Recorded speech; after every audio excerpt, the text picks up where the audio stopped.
यह एक सत्य और आंखों देखी घटना है। हमारा गांव गोंडा जिले में पड़ता है।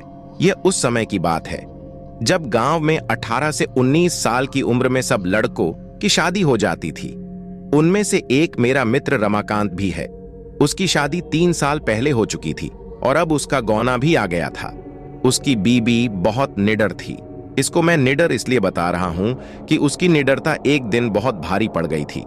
3 से 4 साल पहले तक गांव की अधिकतर औरतें सुबह सुबह उठकर लौटा लेकर नित्य क्रिया के लिए कोई खेत में तो कोई खुले मैदान में जाती थी। वो भी जब गांव के पुरुष लोग सो रहे हो तब जाती थी। कुछ दिन बीत गया तो अब रमाकांत को एक सुंदर सी बेटी हुई। बेटी अभी 8 महीने की थी। उस समय उसकी बीबी सुबह सुबह अकेले उठकर खेत में चली गई और अपने सासू माँ को या फिर अपनी जेठानी को भी नहीं जगाया। वह अकेले ही चली गई क्योंकि वह तो बहुत निडर थी। लेकिन उस समय वह ना तो हाथ में चक्कू और ना ही माचिस लिया। जिस घर में को बच्चा पैदा होता है उसके 1 साल तक उस घर की औरत को बाहर अकेले नहीं भेजा जाता, वह भी सुबह सुबह बिना किसी को साथ लिए, क्योंकि उस औरत पे भूत प्रेत इन लोगों का साया जल्दी पड़ता है। लेकिन वह अकेले गई थी।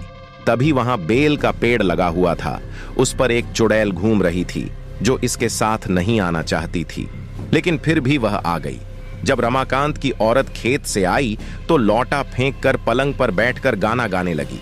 बगल में ही खाट पर लेटी हुई उसकी बच्ची जोर जोर से रो रही थी, लेकिन वह तो गाने में व्यस्त थी, इसीलिए उसे सुनाई नहीं दिया। इतना देखकर रमाकांत चिल्लाने लगा कि बेटी को उठाओ, क्या तुम्हें सुनाई नहीं दे रहा है कि वह रो रही है? फिर भी बीबी ने जवाब नहीं दिया। तब तक रमाकांत की भाभी आ गई और वह समझ गई कि यह कौन है और रमाकांत को इशारा किया कि जाओ दादाजी को बुला लाओ। इतना सुनते ही रमाकांत समझ गया कि मेरी बीबी के ऊपर कोई चुड़ैल का साया है।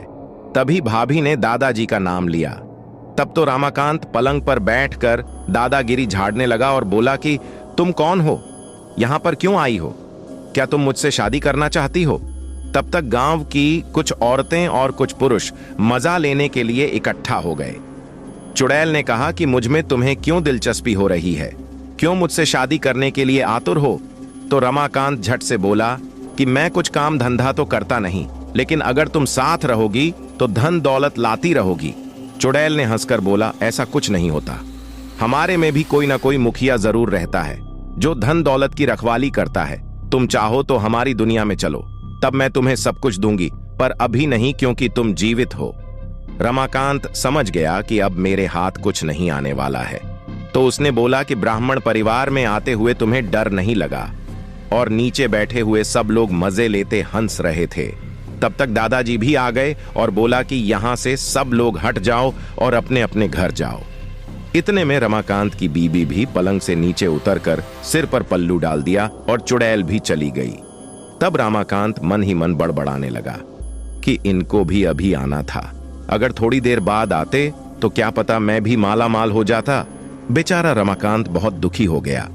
तो दोस्तों, अगर आपको ये कहानी अच्छी लगी हो तो अपने दोस्तों के पास शेयर करें और ऐसे कहानी सुनने के लिए इस चैनल को सब्सक्राइब कर लें।